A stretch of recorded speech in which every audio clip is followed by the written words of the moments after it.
नमस्कार, आदाब, सत श्री अकाल। आई एम योर होस्ट और दोस्त Akshay and welcome to the Origin Show. Knowledge starts here, brought you by Epic Life SRA. Thank you so much जो अपना लव एंड सपोर्ट दे रहे हैं अपने YouTube channel Epic Life SRA को and the Origin Show को।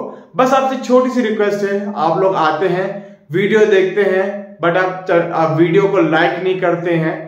आपसे request है वीडियो को लाइक कीजिए और आप अपने चैनल एपिक लाइफ एसआरए को सब्सक्राइब भी कीजिए। आज के एपिसोड में जो हमारे गेस्ट हैं उनका नाम है डॉक्टर अरुण त्रिवेदी। जी हाँ, ये उनका दूसरा एपिसोड है।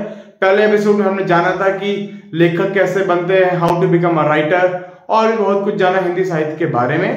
आपसे रिक्वेस्ट है, अगर आपने वो वीडियो नहीं देखी है तो उसका लिंक मैं डिस्क्रिप्शन बॉक्स में डाल रहा हूं। आप प्लीज जाके पहले वो वीडियो देखिए, फिर आप इस एपिसोड को देखिए। इस एपिसोड में डॉक्टर अरुण त्रिवेदी जी से बात करेंगे उनके लाइफ के बारे में, उनके लर्निंग के बारे में, हिंदी साहित्य को लेके, और जान लेंगे रामायण के अनसुने किस्से और भी बहुत कुछ है जो मैं आपको इस छोटे से काल में नहीं बता सकता। तब तक के लिए stay tune, stay healthy. Will be come back after a short intro.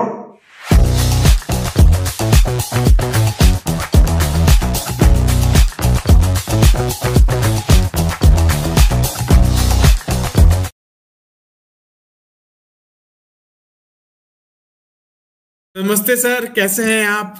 हाँ, ठीक हूँ, ईश्वर की कृपा है। Thank you so much sir. आपने पहले एपिसोड में अपना टाइम दिया, समझाया लोगों को कि साहित्य क्या है, अवधी भाषा क्या है, हिंदी क्या है, कैसे अलग अलग देशों से जुड़ा हुआ है भाषा।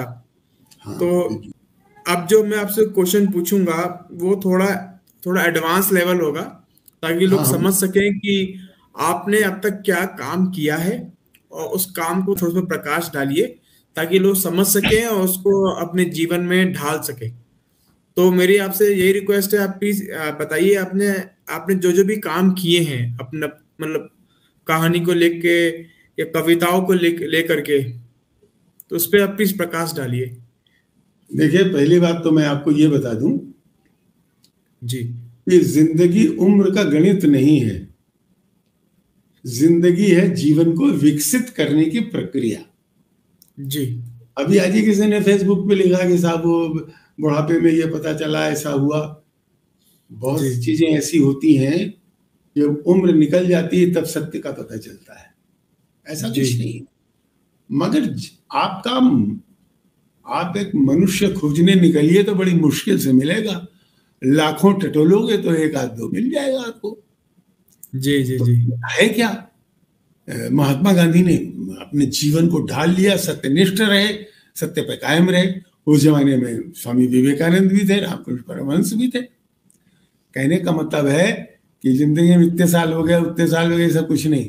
जिंदगी को विकसित करते चलिए, जितना विकसित हो, मनुष्य के रूप में विकसित हो जाइए। मानव, अभी आपने ऋग्वेद का नाम तो सुना ही होगा। ऋग्वेद में बस एक वाक्य है जो हमको कभी नहीं भूलता। ऋग्वेद कहता है मनुर्भव, मनुष्य बनो। यही सबसे कठिन काम है। तो ये तो एक बात थी। क्या पूछी थी आपने? कि जो आपने अब तक जो भी काम किया है अब तक जिंदगी में, कवि जो अपने कविताएं लिखी हैं, जो कहानियां लिखी हैं, उस पे आप प्लीज प्रकाश डालिए। देखिए, पहले तो अध्ययन करता रहा और एमए पास किया, प्रथम श्रेणी में एमए किया, पीएचडी ज्वाइन कर लिया। लेकिन पीएचडी तो डिग्री कॉलेज में पढ़ाते पढ़ाते पूरी की हमने, क्योंकि हमारे जो गाइड थे वो चले गए थे, दूसरी यूनिवर्सिटी में हेड होके चले गए थे। वहाँ उनकी डेथ हो गई। फिर दूसरा गाइड लिया, वो भी बुढ़े थे, उनकी भी डेथ हो गई। फिर तीसरे गाइड पंडित हरिकृष्ण अवस्थी जी थे, प्रोफेसर थे वो। उन्होंने हमको पीएचडी की पूरी कराई और पीएचडी मिली इस तरह से। पीएचडी हमारी जो है वो है छायावादोत्तर हिंदी कविता के विषय। मतलब यह है कि उसमें अंग्रेजी में भी लिखना पड़ता है, the Hindi poetry, the subject matter of Hindi poetry after 1936। तो कविता में विषय नहीं होता, कथ्य होता है, क्या कहा कविता ने। वो जो शब्द है, जो विषय है, विषय तो होता नहीं उसमें। वो पता चला कविता लिख रहा है, नदी पर कविता है, प्रेम पर। वो कभी कविता को लिखेगा चिड़िया पर, लिहोरे ये संस्कृति पर। तो उसके बहुत एंगल्स होते हैं। जो अच्छी श्रेष्ठ कला होती है उसके अनंत एंगल पैदा होते हैं। तो एमए करने के बाद लेक्चरर हुआ, कविताएं लिखना शुरू कर दिया था सन 60 के बाद। तो मैंने आपको बताया कि 62 के दिसंबर में मैंने पाती लिखी, 64 में फिर गीता नाम की कविता लिखी, यानी युद्ध की कविता थी। तो उस समय तो युद्ध ही चल रहा था। तो युद्ध में अर्जुन को वही बात भी है, कृष्ण और अर्जुन का संवाद उसमें भी है, लेकिन वो मॉडर्न कंटेक्स्ट में है। जो आधुनिक जीवन था है उसके संबंध में, यानी चाइनीज एग्रेशन के संबंध में है। कविताएं लिखी मैंने, बीच बीच में निबंध लिखता गया। शोध तो मेरा क्षयवादोत्तर हिंदी कविता पर था। उसमें हमने कुछ नई बातें जोड़ी कि जो नए नए हिंदी में वो आए हैं, उसकी बड़ी प्रशंसा की थी है एग्जामिनर ने की। तो उस कार्य का रूप भी आया जीवन में। और जो हमने निबंध लिखे, कुछ 4-5 तो निबंध अवधि पर ही लिखे हैं, कुछ दूसरे विषयों पे लिखे होंगे, करीब 100 निबंध छोटे बड़े मिला के होंगे, जिसमें 15-20 बहुत अच्छे रिसर्च वैल्यू के हैं। अभी लिखा, एक 6 महीने पहले एक लिखा है। अच्छा, जैसे अंग्रेजी में ये कहा जाता है कि the whole history of mankind is a continuous endeavour to be free. तो मैंने लिखा है कि इस सत्य की अपेक्षा भारत के इतिहास के बारे में ये ज्यादा सत्य है कि भारतीय इतिहास समन्वय की विराट चेष्टा है। जितने भी एथनिक ग्रुप्स थे वो सब भारत में आए। जी। द्रविड़ आए, निषाद उससे पहले आ चुके थे, आर्य मौजूद थे। और हमको तो ऐसा लगता है कि जब ये जो अफ्रीका है वो से जुड़ा हुआ था भारत पहले, तो मनुष्य का बीज यहाँ भी मौजूद था। तो वो जो यहाँ की विविध जातियां थी, उन्होंने मिल करके उनको समन्वित किया और उनका समन्वय करके एक अच्छा समाज बनाया। डिवीजन ऑफ लेबर किया, ब्राह्मण ये करेंगे, क्षत्रिय ये करेंगे, वैश्य ये करेंगे, शूद्र ये करेंगे, एक बनाया। पर पुराने जमाने में इतनी कठोरता नहीं थी। जैसे राजा दशरथ की दूसरी पत्नी शूद्र वर्ण से आती थी, कोई ऐसा नहीं था, उस समय नहीं था। ये बाद में जब देश लगभग गुलाम हो गया, तो जो जहां था वो वहीं अपनी जगह कट्टरता के साथ खड़ा हो गया, वो विभाजन हो गया वहां से। उसके बाद ये सारी चीजें इकट्ठा हुई। हमारे यहाँ कोई घूंघट वूंघट नहीं होता था, बाद में उसी जमाने में घूंघट वगैरह आया, और अभी भी घूंघट चल रहा है, गांव में तो चल ही रहा है अभी। तो ये एक इस पृष्ठभूमि में मैं खड़ा हुआ। और मैं कविता तब लिखी मैंने जब मेरे दिमाग में कोई नया विचार आया। वो जो जिस कविता का आप जिक्र करते हैं, युद्ध मुद्रा उस कविता का नाम है, और वो उसी नाम का मेरी पुस्तक भी है युद्ध मुद्रा। उसको दोबारा छपवाने की कोशिश कर रहे हैं, खत्म हो गई है। तो ये हमारे काम की। आप उस पुस्तक का नाम बता सकते हैं? हाँ, युद्ध मुद्रा, पुस्तक का ही नाम युद्ध मुद्रा है। अच्छा, उसकी भूमिका में मैंने कविता पे काफी कुछ लिखा है। थोड़ा बता सकते हैं इसके बारे में? वो अब इतना याद नहीं है, कभी 80-82 में लिखा होगा, तो वो आज याद नहीं है। लेकिन ये जरूर लिखा मैंने उसमें कि कविता जो है, कवि जो है वो समाज से कर्षित करता है, खींचता है, और फिर उसकी वर्षा करता है। इस तरह से कविता जो है, जो कला है, वो द्विज हो जाती है। द्विज का मतलब है 2 बार जन्म। चिड़ियों को द्विज कहा गया है, ब्राह्मण को द्विज कहा गया है, क्योंकि जन्मना जायते शूद्र, जन्म से सब शूद्र पैदा होते हैं। जब संस्कार होता है तो वो द्विज बन जाते हैं। ब्राह्मण को जनेऊ पहना दिया, वो द्विज हो गया। चिड़िया अंडे से पैदा होती है, 2 बार जन्म होता है उसका, तो वो द्विज है। तो इसी तरह से कविता भी एक अभिव्यक्ति का द्विजत्व है, द्विजत्व है। तो ये इसलिए मैंने ये इस बात को ध्यान में रखा। ये बात मैंने उसमें कही है अपनी कविता में। दूसरी बात यह है कि आदमी की देह जो है वो भी तो बहुत कुछ कहती है, जो बॉडी लैंग्वेज कहते हैं। लेकिन जिसको कविता में रस कहते हैं, उसको आप अपनी देह से व्यक्त कर सकते हैं, मगर विचार को व्यक्त नहीं कर सकते। विचार के लिए भाषा जरूरी है। अनिवार्य। अब भाषा आ गई, भाषा में शब्द बनते हैं, शब्द हैं, कुछ शब्द बनाने पड़ते हैं। नहीं बनाएंगे तो आप अपना विचार भी नहीं लिख पाएंगे, कविता तो लिख ही नहीं सकते जी, उसके लिए शब्द बनाने पड़ते। जैसे ये दो मुद्रा में ही मैंने एक शब्द बनाया है, मैं भीष्म नहीं था, देवव्रत था, पर पिता की शांतनु कामना ने मुझे भीष्म बना दिया। ये शांतनु कामना शब्द मैंने बनाया, और ये कुछ बनाया बैठ के गढ़ा नहीं है, ये लपेट में आ गया। कविता जो होती है बड़ी जबरदस्त ऊर्जा होती है उसमें, वो आती है तो अपना शिल्प, अपनी भाषा लेके आती है साथ में। और अगर आपकी भाषा कमजोर है तो आप कमजोर कविता लिखेंगे, इसलिए भाषा का परिज्ञान बहुत जरूरी है। ये है, ये वही युद्ध मुद्रा वाली कविता हमने आपको उसकी पहली पंक्ति सुनाई है। जी जी जी, बहुत लंबी नहीं है, लेकिन एक 1.5 मिनट की कविता आपको सुना देते हैं। जी जी जी, जरूर जरूर। मैं भीष्म नहीं था, देवव्रत था, पर पिता की शांतनु कामना ने मुझे भीष्म बना दिया। मैं मर्यादा पुरुषोत्तम होने भी नहीं आया था, पर दशरथ पिता का व्यर्थ पुत्र मैं वन वन डोलता अपनी माता का हठभार ढोता रहा। कौन चाहेगा पिता से वैर करना, कौन चाहेगा पिता से वैर करना, पर मेरी पदच्युत माता के एकांत वनाश्रम को रौंदता हुआ आया जब किसी सम्राट का घोड़ा। मैं विवश था, मैंने लवकुश होकर उस अहंकार को तोड़ा।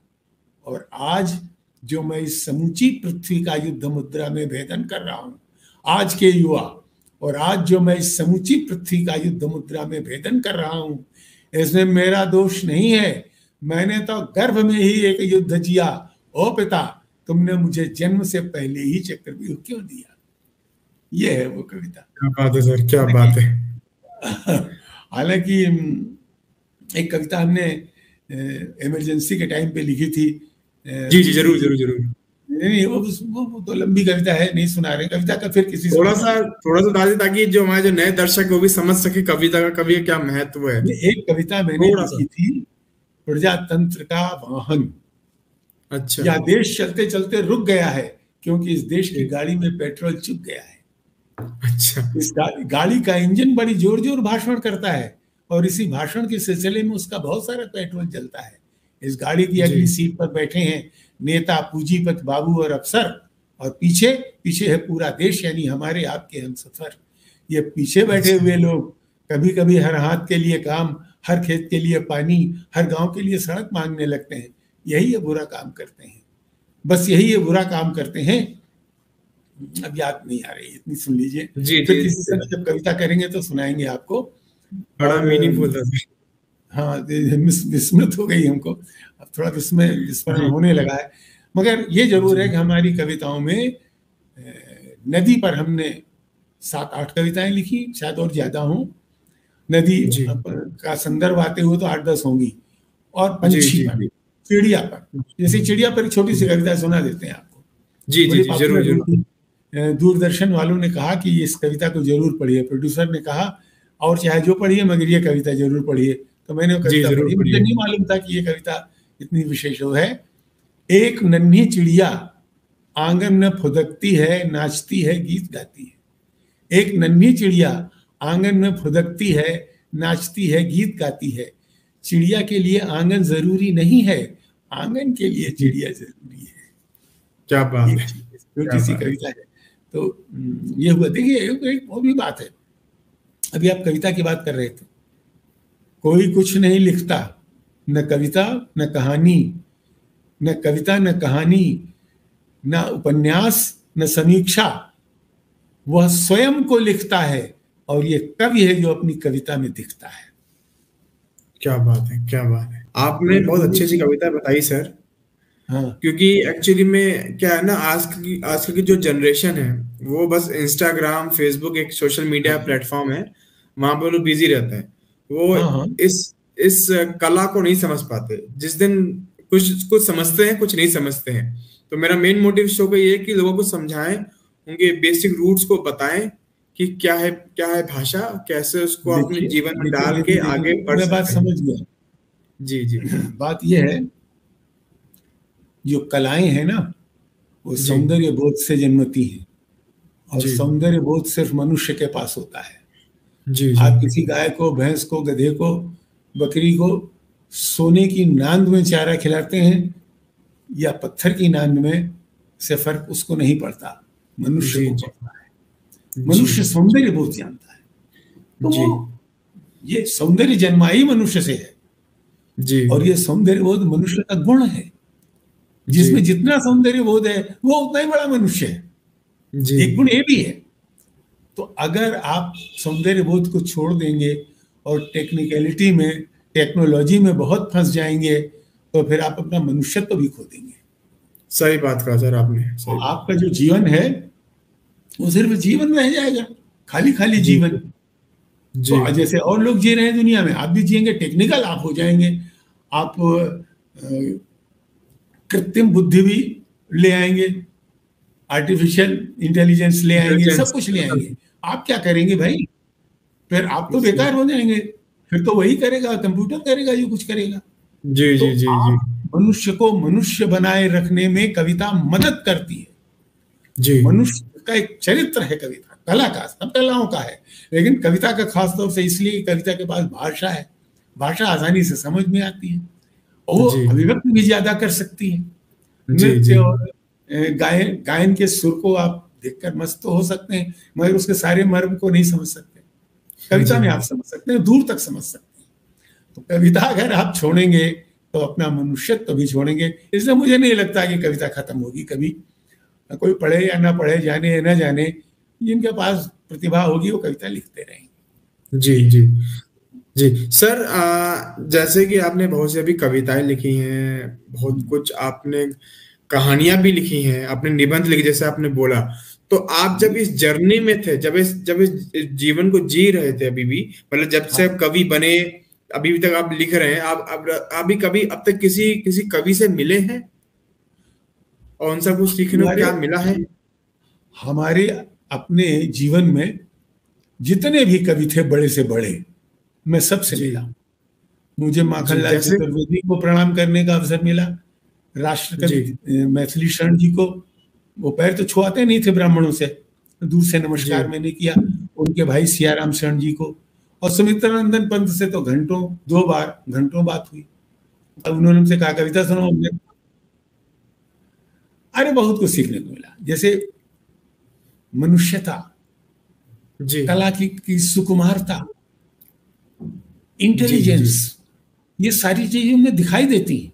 अच्छा, इसको इसने ऐसे पकड़ा, इस बात को ऐसे। जैसे मैं एक लड़का जो नौकरी तलाश रहा था और इंटरव्यू देने के लिए इलाहाबाद गया था, पंत जी का घर सामने था, जहां मैं जिनके अपने एक नाना के यहाँ रुका हुआ था, तो नाना के समधी थे, तो नाना थे। उन्होंने बताया सामने पंत जी रहते हैं। हम पहुंच गए, खटखटाया, बैठे, तो बैठे एक लड़के से भी वो मिलने को तैयार हो गए, और हमसे क्या कहते हैं, अच्छा भाई कविता सुनाओ। अच्छा। अब मैंने कहा मैं आपको क्या कविता सुनाऊंगा, एक साधारण एमए पास, भले फर्स्ट क्लास एमए था, लेकिन फर्स्ट क्लास एमए से तो कोई कविता बनती नहीं। तो जी। वो खुद सुनाने लगे कविता, 4-5 कविताएं सुनाई। कहा अब तो तुम्हें सुनाना पड़ेगा। फिर हमें भी जो आता था मैंने सुनाया। ऐसे ही एक गोष्ठी हो रही थी नैनीताल में, मेरे पिताश्री स्वर्गीय रमई काका और स्वर्गीय बाबू हरिवंश राय बच्चन की उसकी उसमें हो रही थी। जी जी। हम भी उसमें मौजूद थे, नैनीताल में हो रही थी, बोट हाउस क्लब में। तो बच्चन जी बोले, वो अब दो जने कितना सुनाते, तमाम लोग बैठे थे। उन्होंने कहा अब आप लोग कोई सुनाइए, कोई सुना। तो वहां कौन सुना था, बड़े बड़े लोग थे, काफी अच्छे लोग थे, मगर कविता सुनाने लगा। तो मैंने कहा हम सुनाएं, तो मेरे पिताजी ने हमको डांटा, कहा तुम क्या सुनाओगे? तो बच्चन जी ने कहा नहीं, ये लड़का कविता सुनाएगा। जी। हमने कविता सुना दी। कुछ विचार बड़ा दिमाग में विचार आया करते थे, और उस समय इंटरमीडिएट का विद्यार्थी था मैं, लेकिन थॉट आते थे मेरे पास। मैंने वो कविता सुनाई उनको, वो उनको याद रहा। और वो 25-30 साल के बाद जब वो हमारे पिताजी से मुंबई में मिले, तो उन्होंने पूछा कि आपका वो लड़का कहाँ है जिसने मुझे कविता सुनाई थी, देखिए आप जरा। तो पिताजी ने कहा वो लड़का कॉलेज में प्रोफेसर है। तो बड़े संतुष्ट हुए। यानी कवियों का एक परिवार था पूरे देश में। आज वो बात नहीं। आज आर्थिक जो दौड़ है उसमें लोग प्रतिस्पर्धी हो गए हैं। हम इतने लेंगे, हम इतना करेंगे, हम ये करेंगे। हमने अपने पिताजी से एक बार कहा कि आपको यहाँ पर इतने हजार मिल सकते हैं, आप लिखिए। उन्होंने कहा नहीं, कविता के नाम पर इतना पैसा नहीं लेना है मुझे साधारण पैसे लेने हैं। ये कहाँ थॉट था? कहाँ आज ये थॉट है कि हमको 50 लाख मिल जाए, 10 लाख मिल जाए, 20 लाख मिल जाए? ये थॉट है। तो कहने का अर्थ ये है कि उस जमाने में इस जमाने में एक अंतर तो ये है। तो बच्चन जी से भी मिला मैं, महादेवी जी से। महादेवी जी को तो हम लोग माता जी कहते थे। हमारा एक ग्रुप था 3-4 लड़कों का, हम लोग अक्सर नैनीताल जाते थे, तो हम उनको बताते थे आज इतवार है। तो बोले क्या मतलब? हमने कहा आज माता जी आएंगी भोवाली। और वहाँ पहुंच जाते थे। भोवाली में वो कहीं मनके खरीदती थी, कहीं धागे खरीदती थी। क्या सर आपका पहला एक्सपीरियंस जब उनसे मिले? देखिए, हम उनसे मिले थे, कोई कवि रूप में थोड़ी मिले थे, हम तो उनके प्रशंसक के रूप में मिले थे। उन्होंने बच्चों की तरह हमको लिया। हम लोग स्टूडेंट ही तो थे, बच्चों की तरह लिया और बच्चों जैसे बात की, बड़ा आशीर्वाद दिया। हम लोगों ने भी माता जी को प्रणाम किया और आराम से चले आए। वह महादेव जी से भी भेंट हुई हमारी। अरे उस जमाने का सोहनलाल द्विवेदी जी के साथ तो कविता पढ़ी, मतलब रेडियो पे भी पढ़ने का मौका मिल गया। और एक कवि सम्मेलन, बहुत बड़ा कवि सम्मेलन है जिसकी अध्यक्षता वो कर रहे थे, वो पाकिस्तान के चीनी एग्रेशन के बाद हुए थे। 4 कवि सम्मेलन हिंदुस्तान में, कलकत्ता, मुंबई, कानपुर और दिल्ली। उसमें दिल्ली कानपुर वाले कवि सम्मेलन की अध्यक्षता सोहनलाल जी कर रहे थे। उसमें मैंने अपनी पाती कविता पढ़ी तो बहुत जमी थी। अच्छा। और वो श्याम नारायण पांडे जी के साथ कविता पाठ, हमारी कविताएं भी ओज और वीरता से भरी हुई थी, तो वो पसंद की गई, काफी पसंद की जाती थी श्याम नारायण पांडे जी के साथ। तो उस समय के जितने कवि थे, अभी नीरज सुमटाल जी, ये तो लोग थे ही कवि सम्मेलन, तो हम भी उसी समय में तो जाते थे, इनके साथ में बैठते थे, कविता पढ़ते थे। सीनियर थे हमसे जूनियर भी बहुत से आ गए थे। तो एक कवि तो शायद कोई बचा हो, साहित्यकार दिनकर जी से घंटों बाद वो लखनऊ आते थे, सरोज जी के यहाँ रुकते थे और सरोज जी के यहाँ इतवार को हम लोग गोष्ठी करते थे, हर इतवार को। और दिनकर जी मिल जाते तो घंटों बातचीत। फिर दिल्ली आए, दिल्ली पट्टी कोडली उनसे मिलने आए एक सम्मेलन के लिए। तो उन्होंने कहा जाओ पढ़ो लिखो और खूब लिखो, कविताएं लिखो, सम्मेलन मत करो। तो हमने नहीं किया सम्मेलन उनके कहने से। तो इस तरह से उस समय के जितने कवि थे सबसे, बाकी जो है जैसे महादेवी जी से मिले तो वो जो थी सुमित्रा कुमारी सिन्हा, वो तो पिताजी के साथ काम करती थी, प्रसिद्ध कवित्री थी। एक बात तुमको बताएं, बड़ी मनोरंजक बात है वो बात यह है कि उस समय कवित्रियां घूंघट निकाल के भी कविता पढ़ती थी। अच्छा। हम छोटे थे तो हमने देखा कि मंच पर थोड़ा सा घूंघट करके कविता पढ़ती थी। तो हमने पूछा तो बताया कि सुभद्रा कुमारी चौहान भी ऐसे एक हाथ से पकड़ के ऐसी कविता पढ़ती थी। अच्छा। तो ये भी एक समय था कवित्रियों का। तो इस तरह से उस समय कोई बचा ही नहीं, कोई कवि जिसका साथ हमें न मिला हो। यहाँ दिल्ली के कवि जो जितने हैं, चाहे उस सुरेंद्र शर्मा हो या और लोग हों, उन सब के साथ में काव्य पाठ करने का अवसर मिला मुझे। जी। तो सर आपसे एक ये भी क्वेश्चन था, जब ये लोगों से मिलते थे, उनसे आपको सीखने को कुछ मिलता था, तो आपने हमेशा, मुझे जो लग रहा है इस बात करते हुए, आपने एक चीज सीखी है कि हमेशा लिखते रहो। लिखते ही रहो से ज्यादा जरूरी है बराबर पढ़ते रहो। अच्छा। और दुनिया को देखते और समझते रहो। बिना इसके नहीं अच्छी कविता नहीं लिखी जा सकती। अगर आप पढ़ते नहीं हैं तो आप जान ही नहीं पाएंगे आज की अभिव्यक्ति क्या है। तो अच्छे कवियों को उनसे सीखा भी हमने।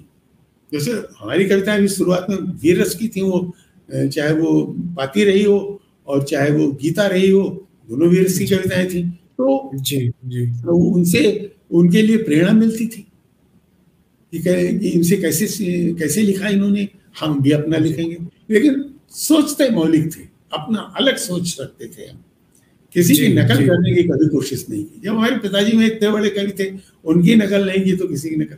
एक ये भी बता दें एक घटना जी, कि एक दिन एक जने आए अपने कवि सम्मेलन में पिताजी को बुलाने।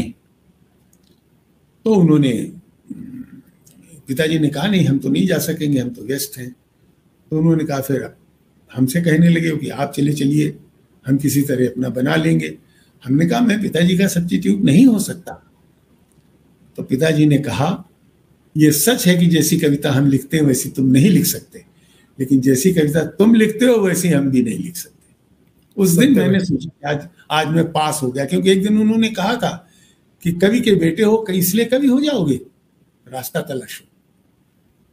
वो उस दिन मैं पास हो गया। और दूसरा सर्टिफिकेट हमको मिला वहाँ टीवी पर। जी। टीवी पर प्रोड्यूसर जो थी वो नीलम चतुर्वेदी, वो कर रही थी। तो हमसे जो इंटरव्यू हमारा हो रहा था, जब हमको निर्मला पुरस्कार मिला तो अखबारों ने हमें काफ़ी समय दिया था। एक अखबार ने तो हमें आधे पेज का हमारे ऊपर फीचर ही किया था। तो उन्होंने, स्टेशन डायरेक्टर ने कहा अरे भाई इस पोएट को तुम भी फीचर करो। तो वो हमें 10 मिनट का समय दे रही थी। हमने कहा नहीं, हम आधे घंटे का समय दीजिए। तो उन्होंने 20 मिनट का समय दिया हमें। तो हमने कहा तो हम रिकॉर्डिंग कराए। फिर तो हमारे 2-3 इंटरव्यू हुए दूरदर्शन के ऊपर। एक तो ये हुआ, एक तो व्यक्तित्व और कृतित्व पर हुआ। तो उन्होंने हमसे पूछ दिया, जो इंटरव्यू ले रही थी मैडम, वो उन्होंने पूछा कि आपके पिताजी इतने बड़े कवि थे, उनसे क्या सीखा आपने? तो प्रोड्यूसर ने कहा कट, मतलब रिकॉर्डिंग रोक दी। कहा मैंने इस आदमी को इसलिए नहीं बुलाया कि ये रमई काका का बेटा है, मैंने इसे इसलिए बुलाया कि इसका अपना काम है और शायद बहुत ऊंचे स्तर का है। उन्होंने हमारी 2 मुद्रा पढ़ी थी पूरी, हमने उनको किताब दे दी, उन्होंने पढ़ ली। तभी तो उन्होंने कहा कि नहीं ये चिड़िया वाली कविता जरूर पढ़ना। तो ये 2 सर्टिफिकेट मिले। और उसके बाद तो फिर बहुत सारे लोगों ने प्रशंसा की। सोनलाल द्विवेदी जी ने तो पंजाब गवर्नमेंट को चिट्ठी लिखी थी कि इसमें अरुण त्रिवेदी की पाती कविता भी आप छापिए। ऐसा हुआ कि उसका फोन हमारे पास, चिट्ठी भी आई थी। वो उस समय हम स्टूडेंट जैसे थे, PhD ज्वाइन की थी, MS कर रहे थे, BA कर रहे थे संस्कृत में। ये सब जी। तो सर आपसे एक और क्वेश्चन, जैसे आजकल लोग जो हैं अच्छी बातें, लोग जो है रामायण और महाभारत पे ज्यादा ध्यान दे रहे हैं, और माँ बाप भी अपने बेटों को, बच्चियों को, बेटियों को बोल रहे हैं महाभारत रामायण पे ध्यान दीजिए। तो ऐसी क्या अनसुनी बातें जो रामायण में है, जो लोगों को अभी तक पता ही नहीं है, जो रियलिटी में है? देखिए रामायण में है, आप पूरी दुनिया को खंगाल डालिए, आपको कोई ऐसी कथा मिलती है? नहीं मिलती। राम का, वाल्मीकि ने जब रामायण लिखी तो उन्होंने उसके पहले एक श्लोक लिखा, उसमें लिखा चारित्रेण चको युक्ता। बड़ा श्लोक है, उसमें कई बातें, कौन मनीषी है, कौन विद्वान है, इस तरह करके लिखा है, चरित्रवान है। तो उनका चारित्रेण चको युक्ता, चरित्रवान कौन है? नारद जी उनके सामने आए, उनके पास आए थे। तो नारद ने उनसे कहा कि तुम राम का चरित्र लिखो। तो चरित्र क्या होता है, इसके उदाहरण में उन्होंने राम का चरित्र। फिर उन्होंने ये कहा कि राम पर लिखो। तो उन्होंने कहा राम के बारे में मुझे ज्यादा ज्ञान नहीं है, कहीं सत्यच्युत न हो जाऊं, सत्य से बाहर न चला जाऊं। तो उन्होंने कहा कि तुम सोचोगे ऋषि हो ना, तो तुम सही जगह पे जाओगे। मतलब राम थे, राम पैदा हुए थे और कविता उनके सामने लिखी जा रही थी। ये बात इससे प्रमाणित होती है रामायण से ही। और रामायण को पढ़िए तो उसका जो अयोध्या का वर्णन वगैरह काफी पुराना प्रतीत होता है। अच्छा, ये है स्थिति। तो रामायण जो है वो चरित्र को स्थापित करती है, और जो महाभारत है वो धर्म युद्ध है। गीता कैसे, कहां से शुरू होती है? धर्म क्षेत्रे कुरुक्षेत्रे समवेतायुयुत्सवा मामकाः पांडवाश्चैव किम कुर्वत संजय। धर्म क्षेत्र है, वो धर्म के लिए लड़ रहे हैं। कृष्ण ने अर्जुन से क्या कहा? अर्जुन, हम धर्म के लिए लड़ रहे हैं जी, तुम्हारा यही कर्तव्य है जी। अगर आप अपने कर्तव्य कर्म का पालन, गीता से ज्ञान होता है ये, अगर आप अपने कर्तव्य कर्म का पालन कर रहे हैं तो फिर ईश्वर भक्ति करने की या कुछ ईश्वर से कुछ मांगने की जरूरत नहीं, क्योंकि ईश्वर ने आपको जिस लिए भेजा है आप वो काम दुनिया में कर रहे हैं। जी जी। इसलिए ये तो धर्म और अधर्म का युद्ध है, धर्म जीतता है। जहां धर्म है वहां कृष्ण है, वहां ईश्वर है, वहां सत्य है।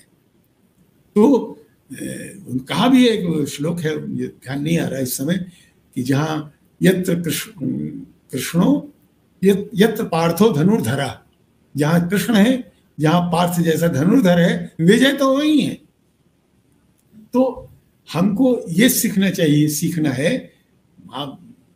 हालांकि महाभारत जो है ज्यादा ड्रामेटिक है, काफी ड्रामा है उसमें, बड़ा इंटरेस्टिंग है, ऊंच नीच काफी बड़ा है भाई। शुरू में लिखा गया तो शायद उसमें 6000 श्लोक थे,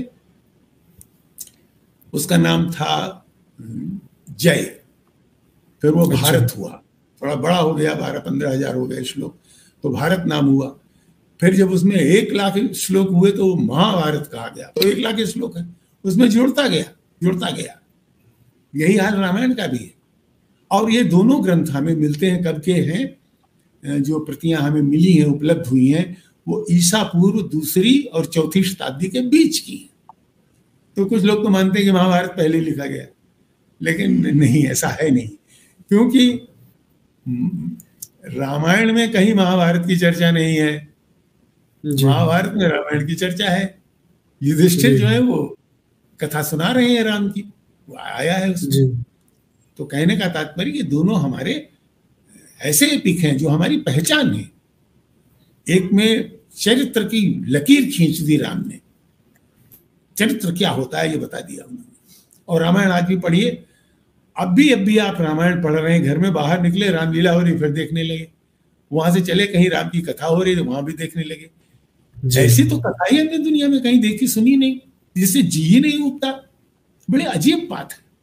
तो ड्रामा भी उच्च कोटि का, कविता भी उच्च कोटि की, और चरित्र की रेखा खींची हुई है सीधी। और इसमें धर्म और अधर्म का युद्ध है। इसमें तो छल भी है, प्रपंच भी है, ये भी है, वो भी, जाने क्या क्या है। महाभारत बहुत बड़ा है। महाभारत तो एपिक्स विद इन एपिक कहा गया। मतलब महाभारत नामक ग्रंथ में कई ग्रंथ हैं, और उसी की कहानियां ले लेके लोगों ने महाकाव्य लिख ली। जैसे नल दमयंती की कथा उसी से ली गई है, शकुंतला की कथा उसी से ली गई है। तो ये हाँ, अपने आप में एक कहनी चाहिए कि इंसाइक्लोपीडिया है वो, जिसमें से कथाएं ली गई हैं और लोगों ने अपने अपने ग्रंथ तैयार कर लिए। ये दोनों में अंतर है, सीख दोनों में मिलती है। जहाँ युधिष्ठिर सत्यनिष्ठ है, चरित्र की पराकाष्ठा है, उनको दिखाया गया है उसमें। अर्जुन का वीरत्व, भीम की शक्ति, ये सारी बातें हैं। दुर्योधन के पास भी शक्ति है, लेकिन वो अधर्म में लगी हुई। वो कहता है कि कृष्ण ने जब ये कहा, आप जरा सोचिए महाभारत की बात, कृष्ण ने कहा कि तुम उनको 5 गांव दे दो, वो संतुष्ट हो जाएंगे। जी। दुर्योधन क्या कहता है, सूचिकाग्रे न दास्यामि विना युद्धे न केशव। हे केशव, युद्ध के बिना मैं सुई की नोक के बराबर भी नहीं दूंगा। सूचिकाग्रे न दास्यामि, तो ये उसका कैरेक्टर है। 100 पुत्र हैं गांधारी के, इधर 5 हैं। तो ये जो युद्ध है धर्म असल, अच्छा ये युद्ध कौरव पांडवों का नहीं है जी। बात ये थी कि जो पांचाल देश था बिल्कुल मिला हुआ, कुरु राज्य से मिला हुआ पांचाल था। तो ये पांचालों और कौरवों का युद्ध था।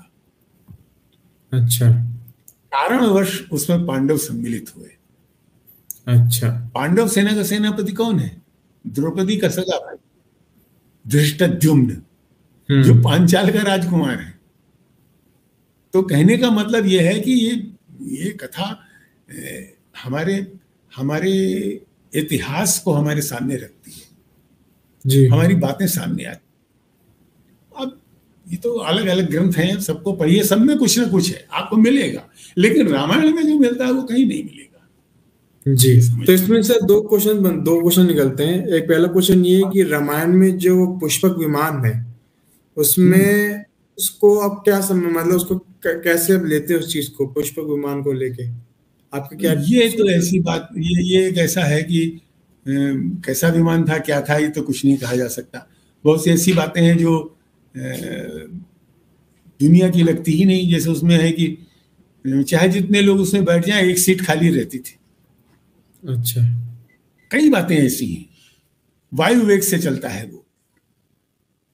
तो ये सारी बातें हैं, लेकिन इसका अगर ये हम माने कि उस समय कोई विमान था 5000 साल पहले या 10,000 साल पहले, कोई रामायण था कोई, तो उसका कोई अंखा पंखा, कोई पुर्जा उर्जा मिलता, वो तो कुछ मिला नहीं। हमारे पास असल में इतिहास की खोज, आज भी भारतीय इतिहास की खोज पूरी हुई ही नहीं, कभी आज भी नहीं पूरी है। तो ये तो संभव नहीं लगता जी। और वैसे भी वेदों में मेंशन है, मतलब हाँ, उसमें साइंटिफिक मेंशन है प्लेन कैसे बनाते, तब इसको लेके वेस्टर्न कल्चर ने कॉपी किया। हाँ, विमान की साइंस दी है गई है उसमें। जी जी और जी। एक और बात बता दें, ये जो महाराजा बड़ौदा थे, उन्होंने किसी की मदद से बनाया भी था एक विमान। अच्छा। जो थोड़ी दूर तक उड़ा भी था, उड़ के गिर गया था। जी। अब वो कैसा विमान था, कैसे बना था, क्या हुआ था, ये तो डिटेल्स में हम नहीं जानते, लेकिन ऐसा हुआ है। ये घटना तो आधुनिक युग की ही है, ये प्राचीन घटना नहीं है। और बात ये भी है कि ऋषि मुनि जो है भगवान से मिलने जाते थे, तो मतलब उनके पास वो एक वार्म होल था जिसके थ्रू वो जाते थे। उस टाइम पे आधुनिक साइंटिस्ट साइंस थी। देखिए, इन बातों पे मत जाइए, ये दैवी बातें हैं, इन बातों का कोई अंत नहीं है। जी जी जी। इसलिए इनसे अलग जो भौतिक सत्य हैं, जो हमें प्राप्त होते हैं, जो हमें मालूम है, उन पे बात हो तो ज्यादा ठीक रहेगा, क्योंकि ये तो बस खाली विश्वास की बात है। अपना विश्वास है। बहुत सारे लोग नहीं मानते कि राम पैदा हुए थे। बहुत से लोग कह देंगे कि राम भगवान नहीं, अब तो लोगों को प्रूफ मिल गया है कि राम जी हुए थे। अरे अभी मैंने आपको रामायण का ही प्रूफ बताया मैंने आपको जी। तो लेकिन उनका क्या करेंगे जो नहीं मानते? जी जी जी। उनको लाख कहिए, या ये कह देंगे कि भाई वो महापुरुष थे। ठीक है, महापुरुष थे, लेकिन आप अयोध्या में कोई राम भक्त है, अगर राम का नाम सीधे सीधे ले लें तो हो सकता है मारपीट कर दे। ऐसे दृश्य देखे हैं मैंने। तो इसलिए मैं आपसे कहता हूं कि राम देखिए, एक और भी इसमें बात है। जैसे आज लाल शब्द प्रचलित है जी। अरे वो तो भारत का लाल है, भारत माता का लाल है, पुत्र है, पुत्र के अर्थ में लाल। ऐसे ही राम शब्द कभी प्रचलित था। अच्छा। वो आज भी राम कृष्ण नाम लगाया जाता है। लाल शब्द तो खूब लगाया जाता है, मोतीलाल, जवाहरलाल। ऐसे ही राम, शोभा राम, रामचंद्र, इस तरह के नाम बहुत आपको मिलेंगे। तो ये जो ये मिलते हैं, ये राम शब्द जो था किसी समय बहुत प्रचलित है। वेद में ये शब्द है, राम शब्द है, और इसका प्रमाण है राम तापनियोपनिषद उपनिषद। लेकिन इसका अयोध्या नरेश राम से कोई मतलब नहीं है। अच्छा। वो उससे विलग है। अच्छा। और बता दें आपको, राम इजिप्ट में रैमसेसे नाम का एक किंग हुआ है, एक राजा हुआ है जी जी। उसके अंडर में एक भारतीयों का भी एक राज्य था। अच्छा। तो रैमसेसे के ऊपर हमारे दक्षिण भारत के हैं, उनका नाम मैं भूल रहा हूं, क्या नाम है, उन्होंने एक पुस्तक लिखी है, रामसेसे पूरी किताब लिख दी उन्होंने, और लिख दिया यही असली राम है जी। इजिप्ट के राजा की बात है। तो इजिप्ट में राम शब्द है, बेबीलोनिया में राम शब्द है, वहां उसका अर्थ है मेघ गर्जन। मेघ गर्जन उसका अर्थ है, लेकिन कैसे मेघ गर्जन? असल में राम तो विष्णु है ना, और विष्णु को उपेंद्र कहा गया है, और इंद्र कौन है? वो मेघों के राजा है जी। तो इस हिसाब से वो जुड़ गया। उन्होंने फादर कामिल बुल्के का राम कथा पर ही पूरा का पूरा काम है। उन्होंने तो ये भी माना है कि बाइबल में भी राम शब्द है, और हिब्रू में तो है ही है। नो डाउट ये जो इजिप्ट, उसमें कौन सा देश है वो, रमल्ला जहां है, ओके, रमल्ला शब्द है, तो राम शब्द वहां भी है। पर्शिया में देखिए एक शब्द है आराम, ये पर्शियन शब्द है। और ये जो पर्शिया के लोगों का जो ग्रंथ है जेंदावेस्टा जी, उसमें आया है राम हुआस्त्र। अच्छा, राम माने शांति है, आराम है, विश्राम है, और हुआस्त्र का अर्थ है चरागाह, यानी वन की चरागाह की शांति, राम शब्द। जी, तो आराम शब्द है, विश्राम शब्द है, उसमें भी राम है। तो ये तो फादर कामिल गुलकेर साहब ने अपनी पुस्तक में सब लिखा है, उनकी किताब ही राम, रिसर्च ही राम के ऊपर है। उन्होंने असल में तुलसीदास के रामचरितमानस की एक चौपाई पढ़ी, परहित सरिस धर्म नहीं भाई, पर पीड़ा सम नहीं अधमाई। उन्होंने कहा भाई ये कौन सा पोइट है जो ये कह रहा है परहित सरिस धर्म नहीं भाई, और उसको जानने के लिए वो भारत आए। हिंदी में एमए किया, पीएचडी की, डीलिट की, कॉलेज के हिंदी के डिपार्टमेंट रहे, कॉलेज के प्रिंसिपल हुए, रांची में तो थे वो। तो ये राम कथा बड़ी अद्भुत कथा है भैया। और राम शब्द भी खाली इस देश तक सीमित नहीं। जापान में राम का अर्थ है सूर्य, अब सूर्यवंश के वो थे, सूर्य उनका नाम है। अब इंडोनेशिया वगैरह का तो नाम ही मत लीजिए, जितने दक्षिण पूर्व एशिया के देश हैं उनमें सब में राम है। हिमालय के दक्षिण में जितना एशिया है वो सब भारत है। जी जी जी। आप अगर इसमें खोजने चलेंगे तो हर जगह आपको भारत के चिन्ह मिलते चले जाएंगे। जी, तो सर आपसे एक लास्ट क्वेश्चन था sir, before winding up this session, कि आप स्कूल में आप जब जाते हैं देखते हैं वहां पे लोग हिंदी को इतना महत्व नहीं दे रहे हैं आजकल। हाँ। और आप क्या एडवाइस देना चाहते हैं माँ बाप को कि अपने बच्चों को कैसे समझाएं हिंदी साहित्य को लेके और अवधी भाषा को लेके? कोई भी भाषा संस्कृति की वाहिका है, संस्कृति का वाहन है, वो लेके चलती है। हिंदी के एक एक शब्द में भारत और भारतीयता की संस्कृति विराजमान रही। आप अपनी भाषा से अलग हो गए तो आप अपनी कल्चर से अलग हो जाएंगे। जी, आपने जो अंग्रेजी कपड़े पहनते हैं, आप अंग्रेजी ढंग से खाना खाते हैं। अब तो बड़ी गजब की बात यह है कि आपके किचन पे अटैक हो गया, यानी चाउमीन और जाने क्या क्या सब बनने लगा, बर्गर बनने लगे। जी, आपका किचन जा रहा।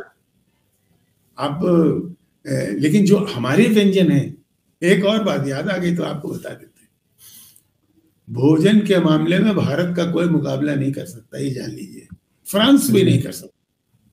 क्यों? पूरा काल की बात लीजिए। पुराने जमाने में मिठाई के लिए शहद का प्रयोग होता था, मक्खन का प्रयोग होता था, दूध, बस दूध से जो कुछ बना लीजिए, ये खाना है, आटा है। लेकिन ये सात्विक भोजन है, सात्विक भोजन तो है, ये मानना पड़ेगा। जी जी जी। और तामसी भोजन है मांस भक्षण, जी, मांस वही है। लेकिन राजस भोजन कैसे बनेगा? बिना शक्कर और मसाले के कैसे बनेगा? वो भारत में पाए जाते हैं। जी।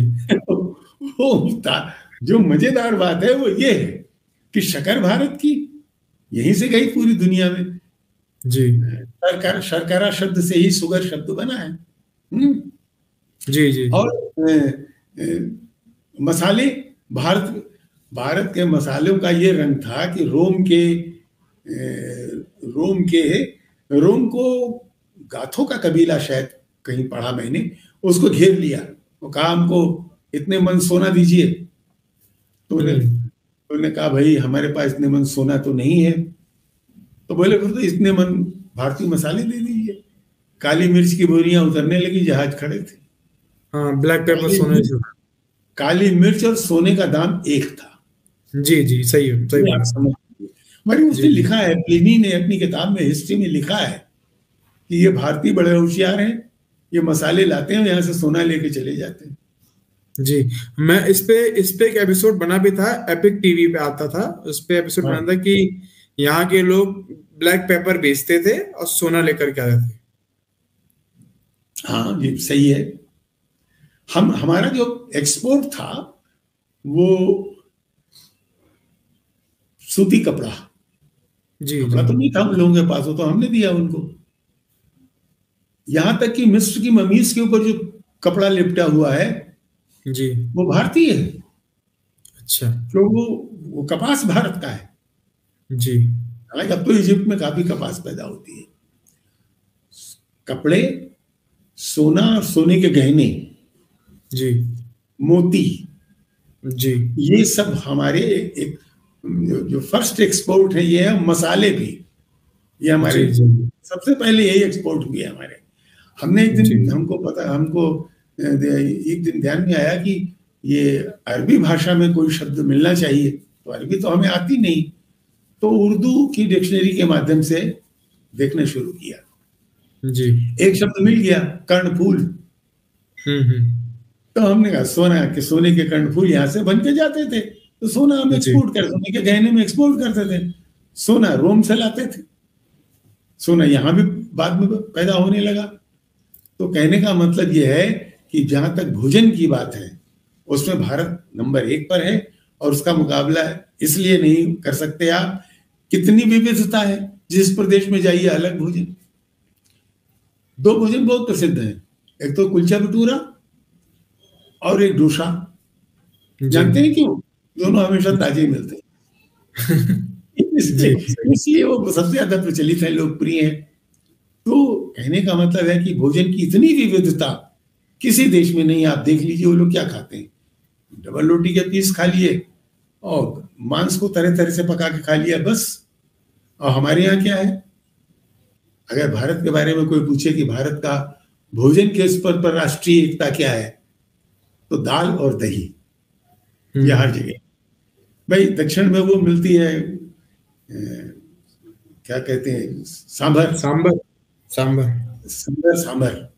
तो ज्यादा छौकी बघारी हुई दाल है तो दाल की बहन ही। कढ़ी, गुजरात में कढ़ी का बड़ा प्रचलन है, तो कढ़ी भी बेसन से ही, दाल से ही बनती है जी। तो ये दाल और दही, ये 2 चीजें हमने पूरे भारत में देखी और पाई। ये हमारी राष्ट्रीय, जैसे वेदांत दर्शन हमारा दर्शन के स्तर पर राष्ट्रीय चरित्र है, वैसे ही भोजन के स्तर पर ये हमारी राष्ट्रीय एकता के प्रतीक है। जी जी। तो हाँ पूछिए। तो एंड में आप क्या कहना चाहते हैं, जो मतलब क्या एडवाइस देना चाहते हैं, जो माँ बाप है अपने बच्चों को कैसे उसको रिझाव रखें भाषा को लेके? असल में पढ़ने बच्चे को भेज देते हैं, लेकिन पढ़ाना कैसे चाहिए ये नहीं जानते। सही बात है। हम अपने क्लास में भी कह देते थे कभी कभी कि असल में पढ़ना तो तुम्हारे माता पिता को चाहिए, तो उनको बताया जाए कैसे पढ़ाओ बच्चे को। वो किताब नहीं खरीदेंगे, गुरु जी से मांग लेना। तो किताब नहीं खरीदेंगे तो क्या खाप पड़ेगा बच्चा? सही बात। हम लोग को देखिए, कपड़े नहीं बनवाते थे, पैंट नहीं बनवाते थे, जूते अच्छे नहीं खरीदते थे, डिक्शनरी खरीद लाते थे। तो ये जब तक नहीं आएगा, जब ये हम आपको बताना चाहेंगे। दूसरी बात क्या है, अपनी भाषा नहीं छोड़नी है और एक राष्ट्रीय भाषा के रूप में हिंदी को स्वीकार करना है, क्योंकि हिंदी हमारी संस्कृति की सबसे अच्छी प्रतीक है। हाँ, दूसरी बात, जिसको संस्कृत नहीं आती वो प्राचीन भारत के बारे में कुछ नहीं जान सकता। पढ़ते रहो अंग्रेजी। एक साहब हमसे बहस करने लगे, कहने लगे कि वो वेद में कहीं ब्रह्म का नाम नहीं आया है। तो हमने उनको बताया कि पुरुष सूक्त पढ़िए, अंग्रेजी में आप पढ़ेंगे वेद तो समझ में क्या खाक आएगा। अरे वेद में हजारों बरस पहले किस शब्द का किस लिए और कैसे किस अर्थ में प्रयोग किया गया जानना बड़ा मुश्किल है। हमने जितने वेदों को पढ़ा, थोड़ा बहुत जितना, तो बड़ा मुश्किल था उसके अर्थ निकाल पाना।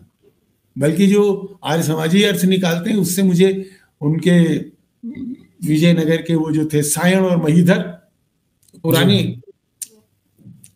500 साल पुराने वेदों के टीकाकार हैं, उनकी टीका ज्यादा हमको अच्छी लगी, क्योंकि वो उसके निकट है, आदिम जीवन की ज्यादा निकट है। तो बच्चों के लिए यही माँ बाप को कि अपनी भाषा मत छोड़िए, भारत और भारतीयता को अपनाइए, वरना आप अपनी पहचान खो देंगे और आप पूरी दुनिया में क्या हो जाएंगे। आप अगर यूरोपियन वो अपना लेंगे तो आप यूरोपियन तो हो नहीं जाएंगे। लोग कहेंगे अरे इनकी तो कोई पहचान ही नहीं है। तो जब पहचान नहीं है तो आप हैं क्या? फिर आप अपना नाम भी मत रखिए, वहीं घूमिए, क्या जरूरत है? तो इसलिए अपनी आइडेंटिटी को सुरक्षित रखने के लिए, अपनी संस्कृति के लिए, अपनी पहचान बनाए रखने के लिए, अपने अस्तित्व को, अपनी अस्मिता को बचाने के लिए आवश्यक है कि हम अपनी भाषा, अपनी कल्चर, इनको अपनाएं, ज्यादा से ज्यादा अपनाएं। अंग्रेजी भी पढ़िए, फ्रेंच भी पढ़िए, जितनी भाषाएं पढ़ सके पढ़िए, मगर अपनी भाषा के का ज्ञान जरूरी है। और इसके लिए तो रामचरितमानस काफी है। जी जी। हमने तो पंजाब में भी देखा लोग रामचरितमानस पढ़ रहे हैं, महाराष्ट्र में भी देखा रामचरितमानस पढ़ रहे। जी, ये स्थिति है। अगर इसको पढ़ेंगे तो रामायण में इतने शब्दों के प्रयोग हैं कि हमको भी बहुत सारे शब्द आज तक भी पता नहीं चल पाए कि कैसे यहाँ आ गए। जी जी। तुलसीदास जी सुनने के अर्थ में अकनी का प्रयोग करते हैं, तो खोजते खोजते हमको मिला उसमें लैटिन में ऑडिबल, ये कान के लिए, तो सुनने के अर्थ में अकनी का प्रयोग किया है उन्होंने। हालांकि डिक्शनरी में उन्होंने आकर्णयति लिख दिया है, लेकिन मूल शब्द अकनी है, उसको आकर्णयति बनाया है संस्कृत में। संस्कृत बनी है बोलियों से, बोलियों, संस्कृत से बोलियां नहीं बनी है, ये जान लीजिए। हाँ, ये सब कह देते हैं ना संस्कृत से सारी भाषाएं बनी, ये एक गैर पढ़े लिखों जैसी बात है। जी, तो मैं इसमें हाँ जी, कुछ बोल रहे जी। हाँ पूछिए। तो बस यही यार, मेरे बस ये ऐड करने का, इसमें एक दो पॉइंट ऐड करनी थी हम लोगों को, मुझको। हाँ। जर्मनी में अभी भी लोग, जर्मनी में यूनिवर्सिटी में लोगों को संस्कृत सिखाते हैं। जर्मनी में यूनिवर्सिटी में लोगों को संस्कृत पर बहुत काम हुआ। हाँ, वो सिखाते हैं, संस्कृत पर काम हुआ। अब तो और कई देशों में संस्कृत और हिंदी दोनों पढ़ाई जाने लगी। जी जी, सही है। वो जान नहीं सकते आप, किसी देश को जानने के लिए उस देश की भाषा जानना बहुत जरूरी है, आवश्यक है। जी जी जी। एट लास्ट बस यही बोलना चाहते हैं कि अगर अपने कल्चर को संभालना है, कल्चर को रखना है, तो अपने भाषा को हमेशा समझिए और पकड़ के रखना है बहुत मजबूती से। जी जी। और रामचरितमानस जरूर पढ़ना है, राम और कृष्ण की कथा जरूर याद रखनी है। अगर ये पकड़े रहेंगे तो आप भारतीय बने रहेंगे और आपको अपनी भारतीयता पर गर्व भी होगा। जी जी जी। Thank you so much sir, thank you so much giving your point on this. Thank you so much sir, thank you. आपको मेरे शुभाशीष हैं, मंगल कामनाएं हैं, ईश्वर आपको बहुत उन्नति दे। आई होप आपने पूरी वीडियो देखी है क्या? अगर देखिए तो आपसे रिक्वेस्ट है आप इस वीडियो को लाइक कीजिए। आप जितना लाइक करेंगे वीडियो को उतना और लोगों तक पहुंचेगा। ऑल्सो आपसे रिक्वेस्ट है आप इस वीडियो को अपने फैमिली और फ्रेंड्स में शेयर कीजिए ताकि वो भी अपनी लर्निंग को एनहांस कर सके। सेकेंड थिंग, आपसे रिक्वेस्ट ये है, नीचे जो दिया रेड बटन सा छोटा सा उसमें लिखा सब्सक्राइब, उसको सब्सक्राइब कीजिए। ये सिर्फ फ्री ऑफ कॉस्ट है, कोई पैसा नहीं लगेगा। आपसे रिक्वेस्ट है आप बटन को दबाइए और बगल में दिया घंटी बेल आइकन, उसको दबाइए। तो whenever I am going to upload a video आपको नोटिफिकेशन आपके यूट्यूब पे ऐप पे आपको मिल जाएगी। तो आपसे रिक्वेस्ट है आप प्लीज सपोर्ट करते रहिएगा और लोगों तक भेजिए। Every alternate Sunday I am going to get you a podcast in Hindi as well as in English also soon and we will discuss on different topic. तब तक के लिए stay tune, stay healthy, will be come back soon.